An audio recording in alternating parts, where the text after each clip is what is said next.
think that's part of what Dorothea is working through in her story, in the story of her marriage to Casaubon and the aftermath, is wanting to actively participate in wisdom. She had not reached that point of renunciation at which she would have been satisfied with having a wise husband. She wished, poor child, to be wise herself. Poor thing, poor naive child. I think that's clearly ironic on Eliot's part. I mean, that's what makes her heroic. That's what makes her like Saint Teresa. What really makes Dorothea naive here is not her ambition to participate in wisdom, to have a mind of her own, to rely on her own intellectual authority, to rely on her own mind. What makes her naive is that she still has this hierarchical idea of wisdom and intelligence. That's why she worships Casaubon. Is she thinks he has all this secret knowledge that she needs. She thinks in order to be wise, I need all these languages and the scholarship. As we were discussing, like Mary Wollstonecraft, that's presented by Eliot here as a product of her kind of distorted education. The toy box history of the world adapted to young ladies, which had been the chief part of her education. Dorothea's mistake in choosing to marry Casaubon is prepared as much by her education, her faulty toy box education, as by her idealism. Because it was an education that taught her her own inferiority. It taught her to be infantile, and so to have a sense of true wisdom as this exclusive domain, exclusive languages, a matter of having all the kinds of education that she was denied in her emphatically ladies' education. Dorothea's lesson is already getting signaled right from the beginning, that having your own mind is about aesthetic experience, as much or more than intellectual authority, the kind of scholarly authority, knowing languages and stuff. A kind of appreciation of beauty in the world, that we sort of first see this scene of her appreciating the jewels kind of despite herself, feeling guilty about it. Seems to betray her, doctrinal Christianity. This kind of pagan appreciation that she gets from horseback riding. How we feel the authority of our own minds, which is to say, how we exercise a kind of wisdom that's not hierarchical, but is about feeling at home in the world and feeling a part of a human community. That's what I'm going to explore this time, is the way aesthetic experience gets described in Book One. Aesthetic experience is a mental experience enjoying the contemplation of formal patterns in the world without determinate, clear meaning. It's just looking at form for its own sake. And more than that, it's a sense that this appreciation is not merely subjective. It's a feeling as if it were objective. It's analogous to an objective recognition of something empirical in the world. So that's what's going on in a painting like this, that just because it's a painting, like it's about this totally private experience, but it's communicating that. It's asking the viewers to recognize the solitary experience as familiar. So you can see how it's kind of a legacy, a secularization of religion. It's taking religious experience, and rather than attributing it to God, we just recognize it as us. It's just the power of our own mind. Part of what makes aesthetic experience different from objective knowledge is that it's an experience of time. It's a dynamic experience. This series of paintings, you can think of it, almost like a film. Each of these moments, it's a picture of the viewing as an event in time. Monet here is implicitly referring to Feuerbach's correlation of mutual recognition, the unity of I and thou with God. So we don't see God now, and by looking up and being dwarfed by the immaculate cathedral, we don't see God as something we submit to. It's God is something we actively participate in, and sharing this mutual recognition of each other's capacity to see for ourselves. See, I see you seeing, I see you seeing me seeing. Feuerbach and Marx, they're not saying religion was wrong. They're just resituating God as a function of this mutual recognition of God. It's about us seeing God rather than looking at the cathedral as paying homage to this higher authority. The only authority is the one that we project into it. Here's a little documentary about a modern update of Monet's cathedral.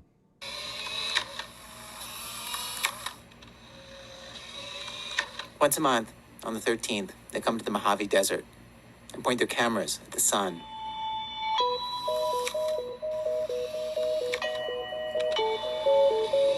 The first time we took a photograph of the sun, right below at 6 o'clock was an actual picture of the Blessed Mother. When I took the first picture, it was amazing because I got something that they call the door to heaven. And then I got another picture where it shows when the Virgin is actually giving the message to the people. And you can see the Virgin right next to the sun. We've gotten many different pictures. Mary, Jesus, the Pope, staircases.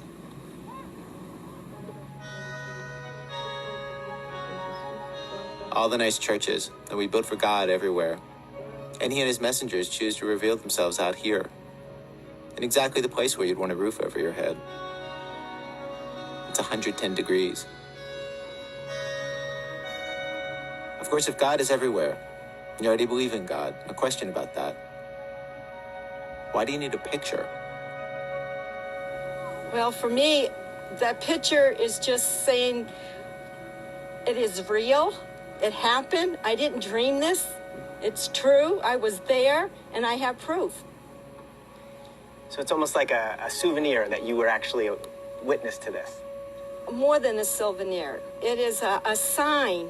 It would be just like if someone who's in love with someone gives them a rose.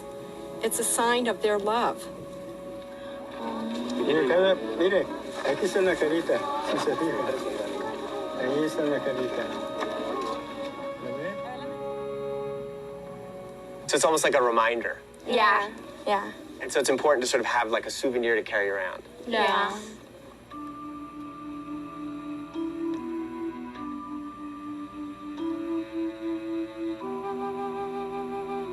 Is there the possibility that the camera just happens to sort of respond to light in this particular way?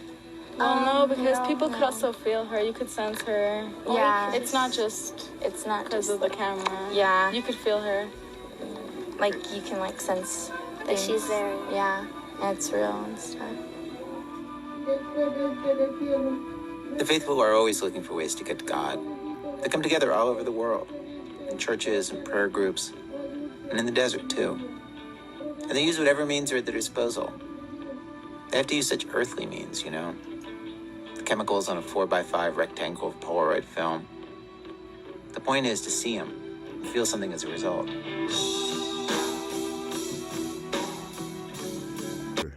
These are invitations to see what I'm seeing. They're pictures of active seeing. So I'm seeing something more than is objectively there. I think the elderly lady described it perfectly when she compared it to a rose. What I'm giving you is precisely the uncertainty of what it means.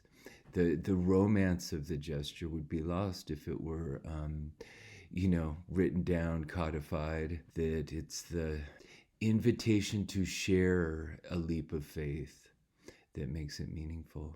Of course, the way in which God is imagined can be coercive. The way in which we imagine what makes us us can be coercive and oppressive.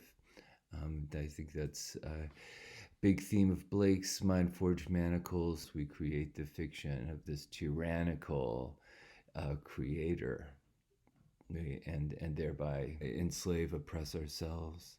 And I think you see even a little bit of that in the video I just showed you. It makes me feel uneasy when I see young women kind of responding in unison. Yeah, it's real and stuff. I don't want to question the validity of their feeling, but there's something about their behavior that suggests a kind of mechanical repetition of dogma. We also see in Blake very powerful examples: non-coercive creativity, interactive creativity, that, as in the video, emphasizes the medium of communication. What's amazing about The Lamb, this poem here, is that it is structured around hierarchical authority. Just like the tiger, in a way, it begins from the same premise, addressing a kind of hierarchical creator God, speaking in the voice of the teacher, posing rhetorical questions to the student. Little lamb, who made thee? I know the answer. Do you know the answer? Enacting that hierarchical authority. But what the poem does is take that premise of speaking down and turn that simply into an occasion for mediation. All these figures, the lamb, the child, God, they're all just metaphors for one another. The poem detaches these metaphors from their dogmatic meaning and engages in a kind of play, music, dance of metaphor for its own sake. Sort of like the camera, the light just happens to play with the camera in this certain way. They're just playing with the camera. Blake likewise is just playing with the metaphors, but thereby he's showing us that we are God. We make God through our metaphorical interaction, playing with these roles. Who is blessing who there? It's impersonal role play, lamb and God and child. Who speaks? Who's the object? Who's receiving the blessing? The blessing becomes a function totally of the poetry, the song and dance. The philosopher Immanuel Kant has this famous line: "Out of the crooked timber of humanity, no straight thing was ever made." I think that's what I've been trying to describe in terms of these ideals that we have, proper concepts of God, the creator, law in general. It goes back to Rousseau's point about property. Civilization is founded on the fantasy that we can hold on to things unchangingly. Kant's point is we have these ideas, these concepts have implications, but unlike the concepts themselves, these implications are crooked because they're part of the real world. They're part of the messy world of complex, ambiguous, interactive, ever-changing experience. So crookedness is not just a bad thing. It's just from the perspective of our straight concepts. And from that perspective, the actual world just looks corrupt, crooked. But a big part of this, Middlemarch, the emphasis on mediation, a messy mediation of the world, is that that's the only place where meeting actually happens. This is an especially pertinent point in the context of the Romantic period and the aftermath of the French Revolution, and translating the ideal of God into secular ideals of equal rights. Remember what I said about Hegel's theory that the French Revolution turned into terror because the world couldn't accommodate its rigid ideals. So the only way to make those ideals felt was through violence, canceling the world.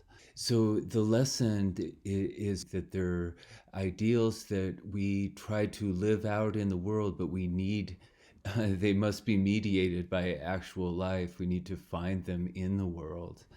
So I think this little video representation of the Universal Declaration of Human Rights is pretty cool because it represents rights as movement being reapplied. This suggests ideals are never definitively realized. There's always a new scale. Once we apply them on one scale, there's a new scale that opens up to which we have to keep applying them again.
I think that's what the Chaucer quote sort of suggesting.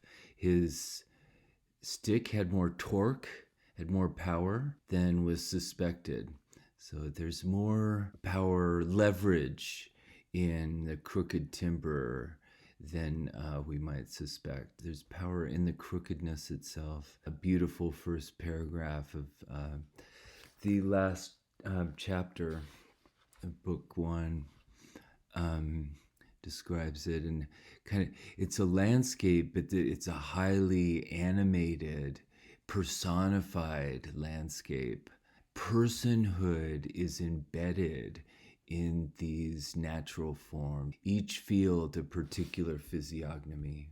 So what she's describing here is how our own identities, our own souls, and her own self as the narrator is kind of autobiographical, talking about her own father here. Although not just her own. I think that's the point about the souls, is that midland-bred souls are kind of anonymous. They're not proprietary, shared by the various people who were bred in the Midland. A pretty bit of midland landscape, almost all meadows and pastures, with hedgerows still allowed to grow in bushy beauty and to spread out coral fruit for the birds. Little details gave each field a particular physiognomy, dear to the eyes that have looked on them from childhood. So this is the formula for aesthetic experience, for aesthetic value. It's this interactive experience, the dearness, the preciousness in the eyes. So it's a reflection of ourselves, the face in each field. It's teaching us about what it means to have a particular face, the landscape teaches us about particular physiognomy, breeds soul. It teaches us about personhood. So she gives a list of these details. That's the point. They're particular. You can't generalize about particular faces. You can just give a list of actual details to exemplify, to illustrate what a particular physiognomy is, or what a midland soul is. You can't define it. Reading this, we're not getting an abstract, straight definition of the midland soul. We're getting experience with its particular crookedness. That we're learning, she would have us learn from experience. By seeing through her eyes these details, soul-breeding details, just like Monet gives us practice seeing through his eyes the cathedral. The pool in the corner where the grasses were dank and trees leaned whisperingly. The great oak shadowing a bare place in mid-pasture. The high bank where the ash trees grew. The sudden slope of the old marl pit making a red background for the burdock. The huddled roofs and ricks of the homestead without a traceable way of approach. The gray gate and fences against the depths of the bordering wood. And the stray hovel, its old thatch full of mossy hills and valleys with wondrous modulations of light and shadow, such as we travel far to see later in life and see larger but never more beautiful. These are the things that make the gamut of joy in landscape to midland-bred souls, the things they toddled among, or perhaps learned by heart, standing between their father's knees while he drove leisurely. It's a wonderful example of interwoven mediation, right? I mean, she's talking about being bred by the environment, it's describing these different habitats, these different nooks and niches, habitats even without a traceable way of approach. That's how crooked they are. And she's talking about driving leisurely, mediating, traveling through the land. She's taking us through, on a journey. It's like a metaphor for our own crooked, leisurely tour. Bruegel's painting the landscape with the fall of Icarus is a perfect illustration of the point about the crooked timber of humanity. Has so much crooked form, in contrast to the pure ideal of escape from, the crooked messiness of the world, basically. It foregrounds crookedness of our, not just of the world, the natural world, but of our interaction with the world.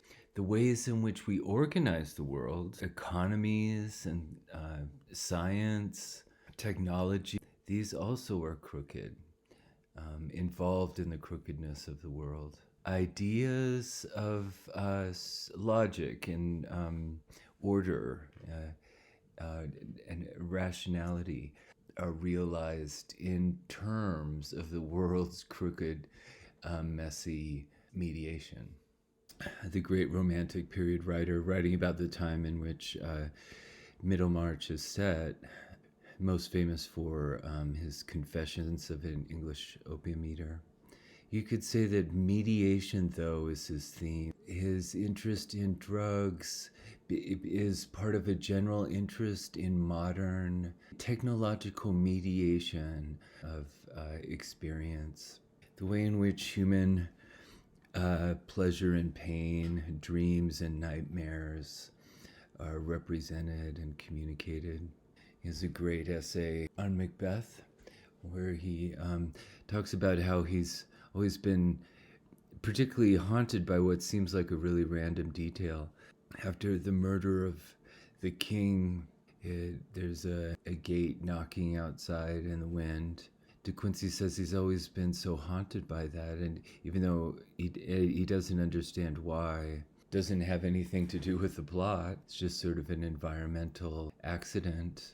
And that's ultimately kind of his argument, is that the kind of epic dream world of the murders just takes place. It's not a part of the real world of time, the day-to-day world.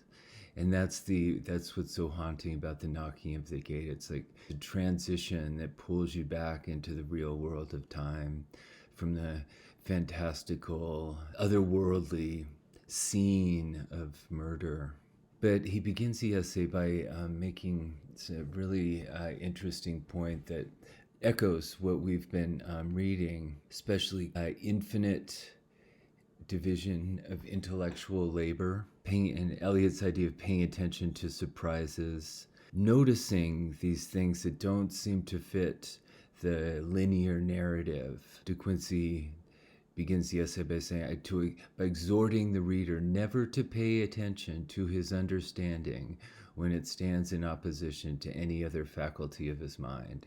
This openness to noticing what you don't understand is so crucial, because the understanding is in fact so limiting. What I was talking about earlier in terms of confirmation bias, not just seeing what you already understand kind of preempts experience.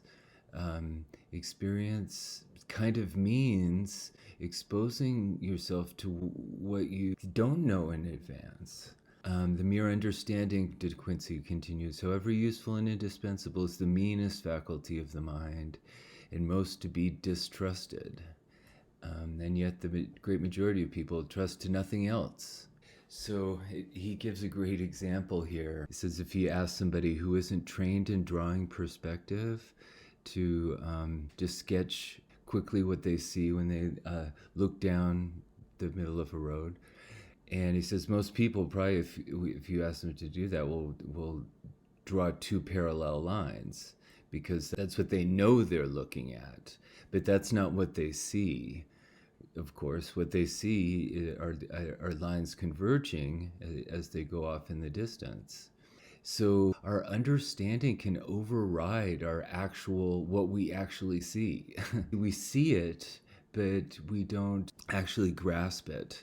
That's the definition of ideology, what I was saying before. Like, you can talk in Blake's The Little Black Boy, or you can talk yourself out of racism, but the racism structures your thinking, so it'll keep returning regardless, how you might argue yourself out of it. These concepts of the understanding will force evidence to confirm them. Again, that confirmation bias. Another amazing example, just to show how deep the distortions of our understanding, how deep they go in our experience, is bicycle riding. Is so simple. People say it's as easy as riding a bike, but I think a lot of people have a mistaken idea of what they know how to do when they know how to ride a bike. Most people assume when you turn on a bike, you turn the handlebars to the right to turn right and turn the handlebars to the left to turn left, but in fact it's exactly the opposite. When you turn on a bicycle, you lean into the turn, which actually means turning the handlebars in the opposite direction. And here's a great little video about this sort of way we learn in spite of our instruction. Like this tricycle. Turn the bars to the right and it goes right. Turn to the left and it goes left. Simple. Our first ventures out on two wheels usually involved training wheels. Now we have a four-wheeler. From the tricycle experiences, we instinctively turn right to go right, and it works. In the time-honoured method of training, we raise the training wheels. Now we have a recipe for disaster. we've lost 2 wheels. It's now a frighteningly unstable machine. The child expects it to steer like everything else she's ridden. Look what happens, though. She steers to the right, and the bike tips over to the left, just like all 2-wheeled devices. Just go for it. Even with all the bad advice, out of our sense of survival, we somehow make it work. She doesn't have her balance But do yet. we Lower the training understand wheels. You'll kill the her. underlying technology of it? Look at how All 2-wheeled vehicles steer differently to 3- and 4-wheelers. To go right, you apply pressure to the right handlebar. That action initiates the turn. The bike then leans over and the front wheel turns into the turn. It's called counter-steering. That's why training wheels are so confusing at first. It's counter to everything the child has learned. There you go. There you go. Hey, good job. Despite the bad instruction, out of a sense of survival, we somehow make it work. We somehow learn despite our instruction, out of a sense of survival. That's so key. That, if in a nutshell, that's the theme of Middlemarch and life in general. Learning about things along the way while you're supposedly learning other things. I think that's, what Eliot's describing in terms of the midland-bred souls, noticing details. I think this cover of Middlemarch is great, the way it shows the map in terms of lines on your hand, evokes reading. You read yourself like you read the land, palm reading. Your unique identity, reading a face in the land, breeding a soul in the land.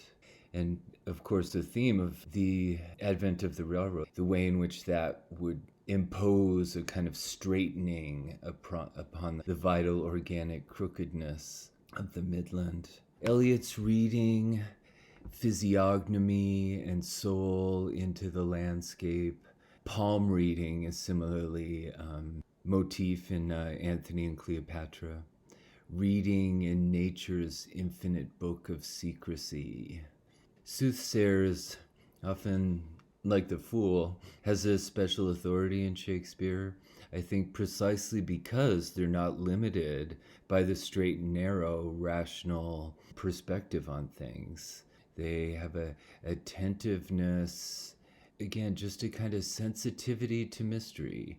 It's what the landscape gives us, what the palm gives us is precisely the mystery. Like Eliot, Shakespeare here is emphasizing a kind of, mystery in the body, but effective, important attending to it, noticing it. It is, in fact, our vehicle through the world. And there's something self-denying, making oneself blind to oneself, about ignoring that. Another way that Feuerbach articulates that idea that the unity of I and thou as God is my conscience is my fellow man. If, we can think of moral right and wrong as rigid categories, but in actual life, negotiating the idiosyncratic, weird, ambiguous questions that we actually confront in the crooked, circumstances, we have no other perspective, evaluative perspective on our behavior than other people. It's through other people remind us how to evaluate ourselves. It's not that we necessarily need to think of, what particular other people would say, but other people in general are the media of moral self-awareness. I think that relates to the huge theme of rumor and gossip in Middlemarch.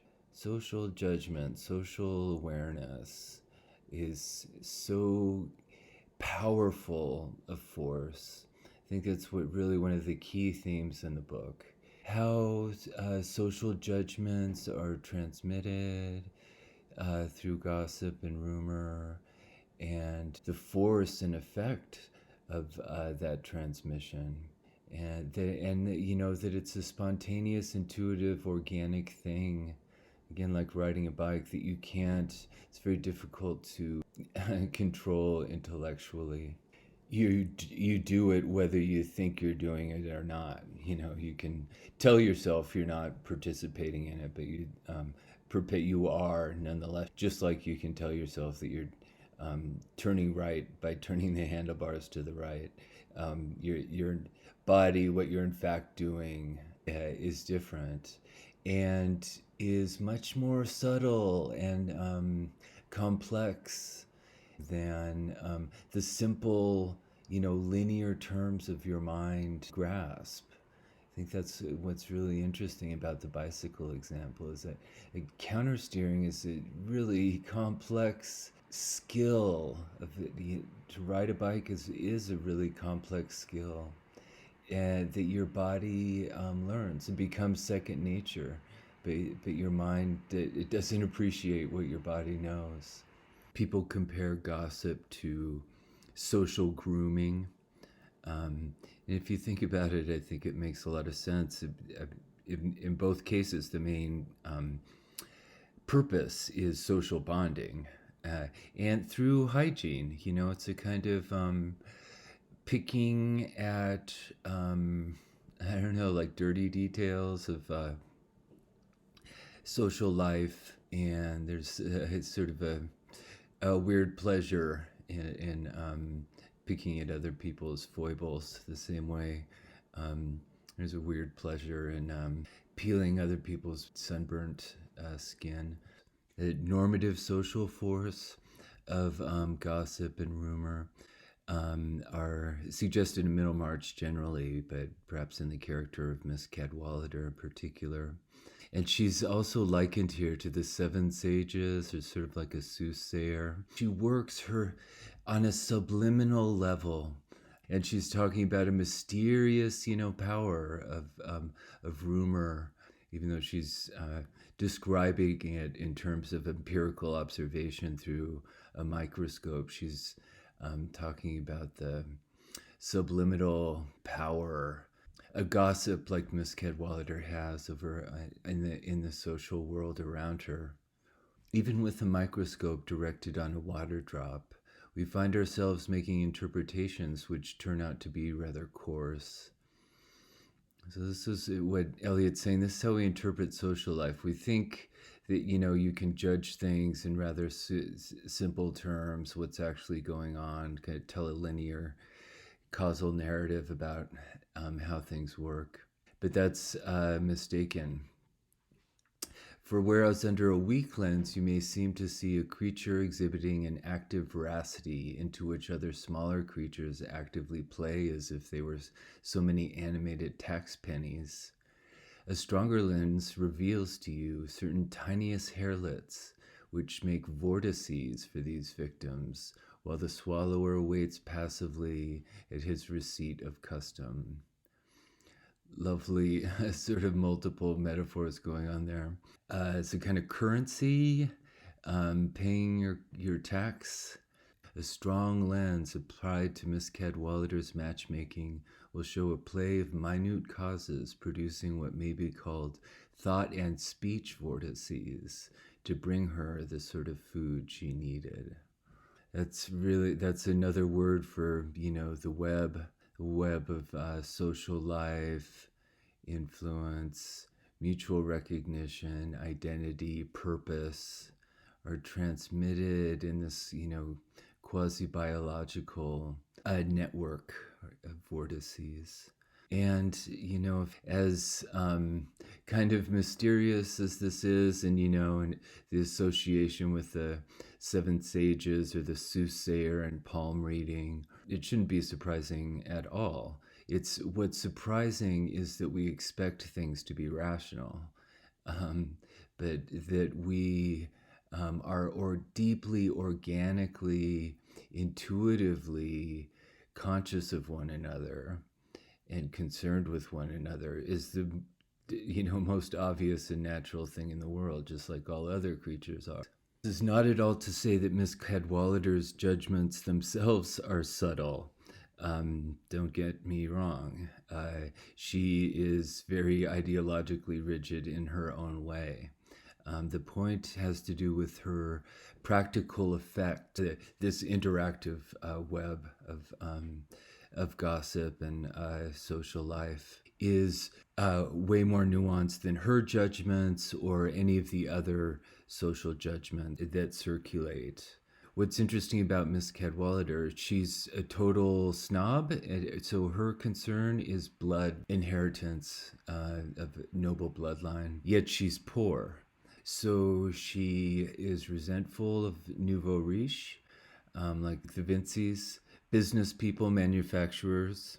Eliot really emphasizes the crudeness of Mrs. Cadwallader's investment in noble birth and blood by describing it in hunting terms. Game is she believed in birth and no birth as she did in game and vermin. Worse than racist, it's like expendable vermin, monsters that don't belong.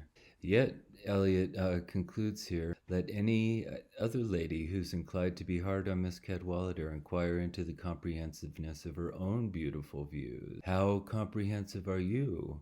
Are you sure that you afford accommodation for all the lives which have the honor to coexist with you? So again, other people are your conscience. Consistent with Eliot's microscope metaphor, the point of interrogating our moral judgments, our gossip, our social judgments, is not to find the right answer.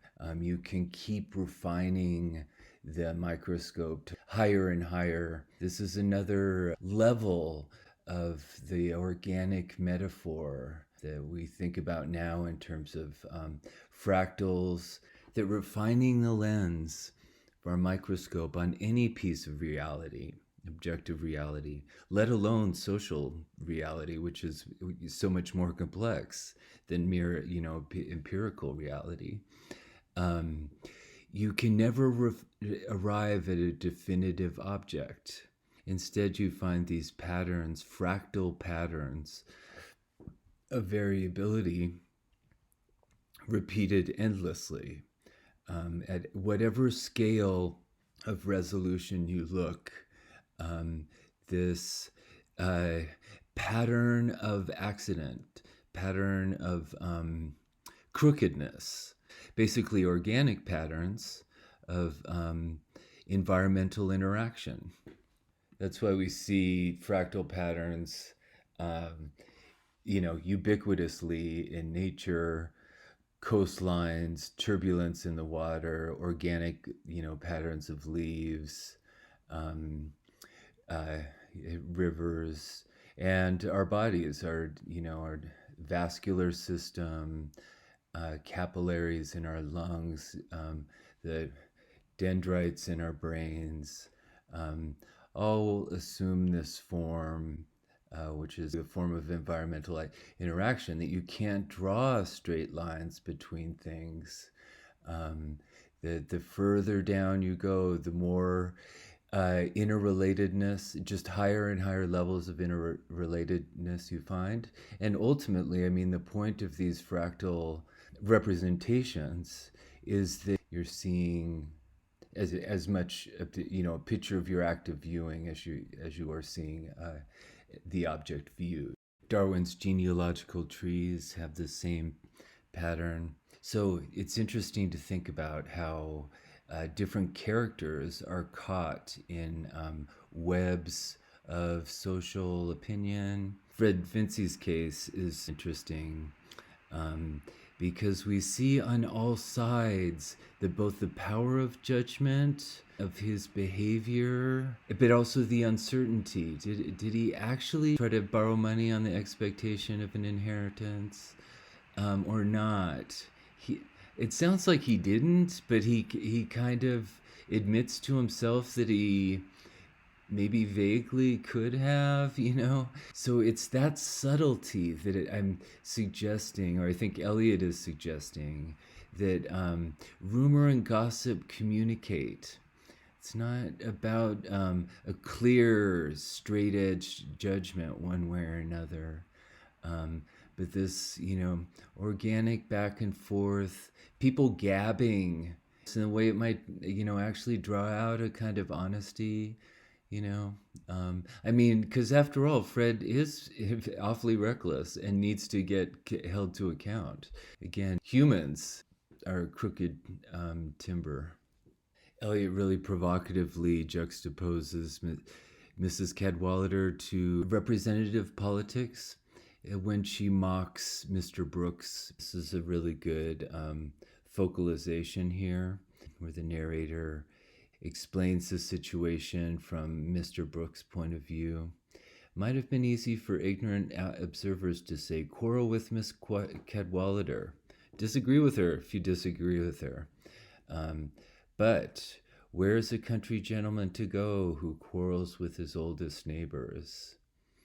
Who could taste the fine flavor in the name of Brooke if it were delivered casually like wine without a seal? Isn't that perfect? It goes back to that tax. Brooks has to pay his tax. Otherwise, his wine, it lacks his seal. He needs a seal of Cadwallader's approval. So he's recognizing his rootedness in this social web. Another interesting example, I think, not of gossip exactly, but of finding one's moral conscience in another person, is Dorothea's fear about telling Celia about her engagement.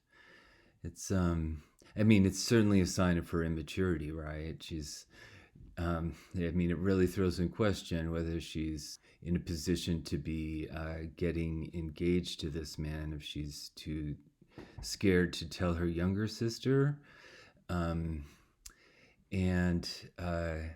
The way in which it's described here, I think, is kind of interesting, because what bugs Celia about Casaubon is his body, right? His old body, his moles, and the corners of his mouth. Objection, James has as well. That's part of the... It seems so superficial, but I think it's a way of objecting to the age difference between Dorothy and Casaubon, is just being repelled by the difference in their bodies. So it sounds crude again, but I think there can be perhaps a grain of wisdom in it. But what's interesting here is that Dorothy is scared of Celia's carnally minded prose.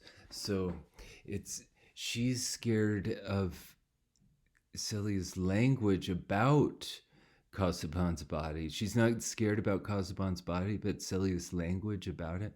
A great example of someone else is your objective moral conscience. It's revealing a lapse in Dorothea's judgment. Celia's language about Casaubon's body is disturbing to her in a way Casaubon's body itself isn't. It's like she hasn't noticed Casaubon's body yet. Celia is actually revealing something to her that she needs to notice. For all of Casaubon's sophisticated education, he suffers from the same narrowness and kind of rigid thinking as Dorothea, with her toy box education. So this is interesting, what the way Eliot describes this here, his thoughts entangled in metaphors. It's interesting because I have been putting a lot of emphasis on Eliot's metaphor. So what does it mean to be entangled in metaphors? Well, here she's talking about a metaphor of money that Casaubon had imagined his long studious bachelorhood had stored up for him the compound interest of enjoyment, and large drafts on his affection would not fail to be honored. It's the metaphor that's wrong. It's not, it's a specific metaphor that's wrong. Likewise, you could say Dorothy is trapped in a metaphor equating knowledge with light, enlightenment, this exclusive domain of enlightenment, and only men kept the oil. So she's putting herself in the darkness. Miss Cadwallader has the metaphor of vermin. These are binary metaphors, lightness and darkness, game and vermin, that simplify the world, that you could save up enjoyment and then cash in with interest. A metaphor that makes you stupid about pleasure and enjoyment. Casaubon also is entangled in another metaphor for pleasure, or his passion, which is as a stream, and he thinks of himself as dried up. So another self-undermining metaphor. This metaphor of money or compound interest, rather than clarifying, increases his misery. Now he was in danger of being saddened by the very conviction that his circumstances were unusually happy. So the metaphor is totally, fucking him over. Again, it's like a understanding that blinds you to reality and makes you basically self-sabotaging. Eliot describes Rosie as if she were a metaphor of herself. She's so entangled with her self-image. She was by nature an actress of parts that entered into her physique. She even acted her own character, and so well that she did not know it to be precisely her own. So Rosamund is sort of a caricature of vanity, but whereas Casaubon is self-sabotaging his own pleasure and happiness, Rosamund is sort of the consummation of the happiness that she imagines, or for herself. But she has no actual sense of self. She so perfectly embodies her own ideal. Somehow she doesn't even know what it means to be a self on some level. It's really interesting. I think this passage is really interesting too, sort of showing how Mr. Lydgate falls into the prepared mold of her ideal mate. And here was Mr. Lydgate suddenly corresponding to her ideal, being altogether foreign to Middlemarch, carrying a certain air of distinction congruous with good family, and possessing connections which offered vistas of that middle-class heaven, rank. A man of talent also, whom it would be especially delightful to enslave. In fact, a man who had touched her nature quite newly and brought a vivid interest into her life, which was better than any fancied might be, such as she was in the habit of opposing to the actual.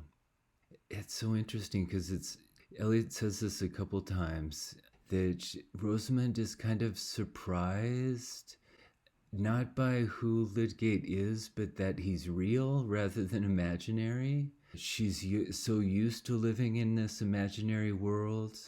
Reality proved much more moving than anticipation. It's interesting that she needs to note that as if it were surprising. So I think that just goes to indicate how much she lives in this kind of fairy tale fantasy. It's also interesting how this can't help but be struck by the word enslave. This fantasy is kind of tyrannical. It's not a fantasy of an interactive relationship. It's a fantasy of a unilateral perspective on the world.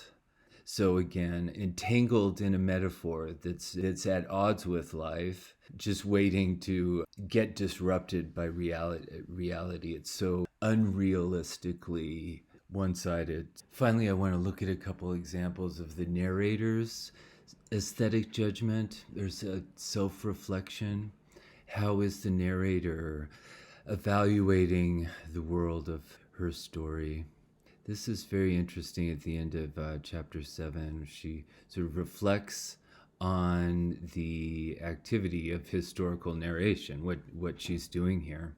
And she says, I could not, as an elegant historian, I can't neglect a striking opportunity to point out a kind of historical ironies.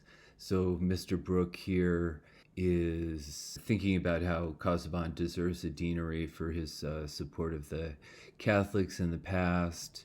And the narrator is pointing out the irony that in the future he's going to go into politics on the side of reform and make a radical speech criticizing the incomes of bishops.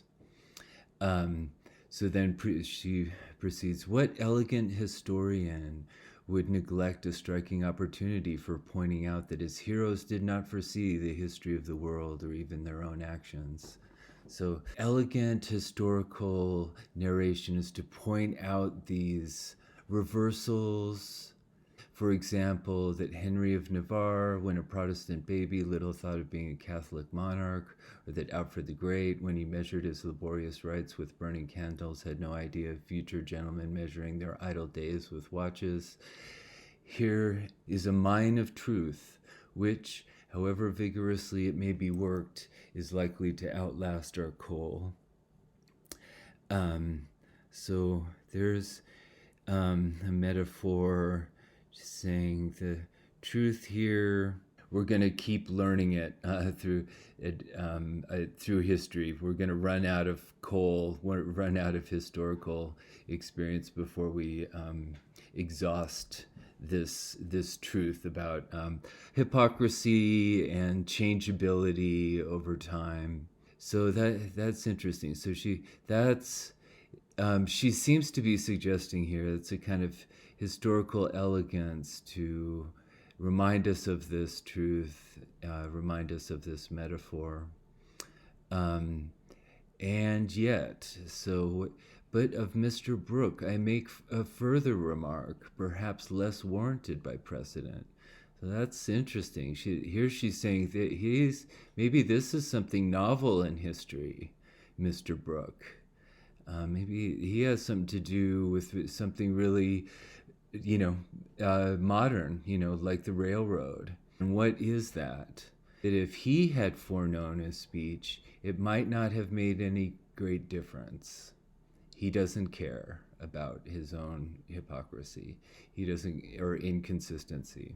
To think with pleasure of his niece's husband having a large ecclesiastical income was one thing. To make a liberal speech was another thing. And it's a narrow mind which cannot look at a subject from various points of view. So that's sort of a anodyne, like unobjectionable conclusion she draws there.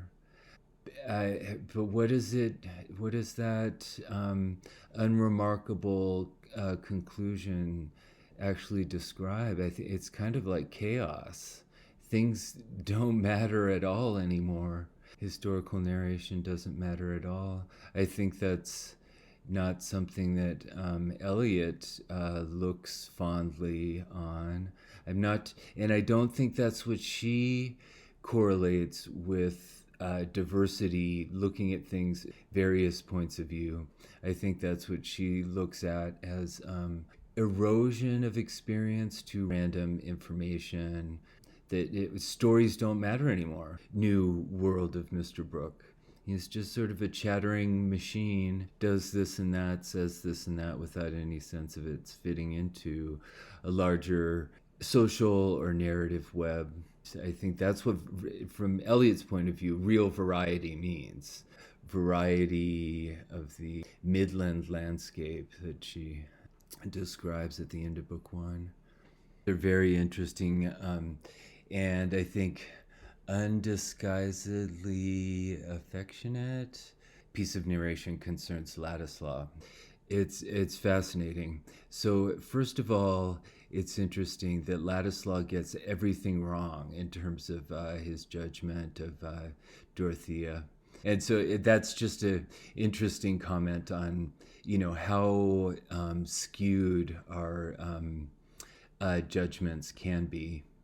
He took her words, so she, in her typical self-effacing way, said, I don't understand drawing. And he took her words as a covert judgment and was certain that she thought his sketch was detestable. There's too much cleverness in her apology. She was laughing both at her uncle and himself.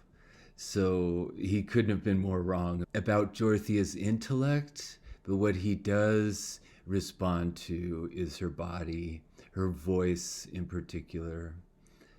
There's a soul in her voice. And I think that says a lot. Again, it's responding to the body, the heartbeat, material soul, like the midland-bred soul. But he talks himself out of it. He responds intuitively to the voice, but then his mind or his logical side said, this must be one of nature's inconsistency. There could be no sort of passion in a girl who would marry Casaubon. He gets her so totally wrong, except for his intuitive response to her voice. In this second part, we get the narrator expressing her point of view a little bit. When they left, young Ladislas sat down to go on with his sketching, and as he did so, his face broke into an expression of amusement, which increased as he went on drawing, till at last he threw back his head and laughed aloud.